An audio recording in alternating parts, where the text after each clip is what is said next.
மனசுக்கு ரொம்ப நெருக்கமா ஃபீல் பண்ணும். அதை நினைச்சாலே ரொம்ப சந்தோஷமா ஃபீல் பண்ணும்.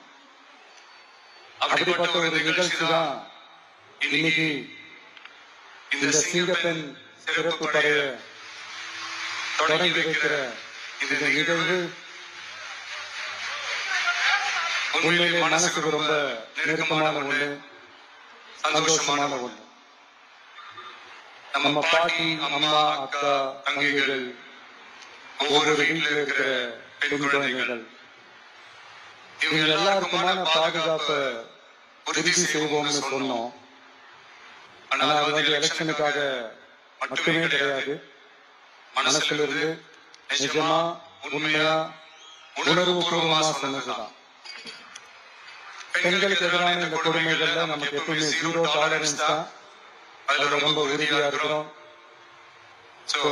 சொன்னது எல்லாமே செய்யணும். கொஞ்சம் கொஞ்சமா படிப்படியா அதை செயல கொண்டு வரணும். அதுல ரொம்ப தெளிவா இருக்கிறோம்.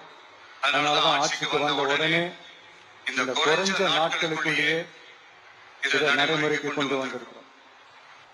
தமிழ்நாட்டில் இருக்கிற பெண்கள், பெண் குழந்தைகள் எல்லாருமே பாதுகாப்பா தன்னம்பிக்கையோடு இருக்கணும். அதுக்கான முதல் கட்டம் தான் இந்த ஸ்டெப். இது வந்து மனசுக்கு ஒரு மன நிறைவை கொடுத்தாலும் அதே நேரத்துல பெண்களை பத்தின சில செய்திகள்லாம் கேட்கும் போது உண்மையிலே மனசு பகருது, கண்ணு கலங்குது. அதை கண்ட்ரோல் பண்ணவே முடியல. ஏன்னா நடக்கிற கொடுமைகள்லாம் யாருக்குங்க? நம்ம குடும்பத்தை சேர்ந்தவங்க எப்படி மனசு பகராம இருக்கும்?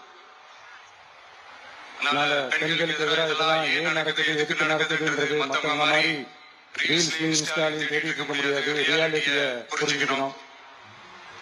இந்த பிரச்சனைகள்லாம் ஏன் நடக்குது அப்படின்றத அனலைஸ் பண்ணி பார்க்கும்போது சுத்தி பார்த்தீங்கன்னா ஒரே இடத்துலதான் வந்து நிக்குது. போதை பொருள் நடமாட்டம்.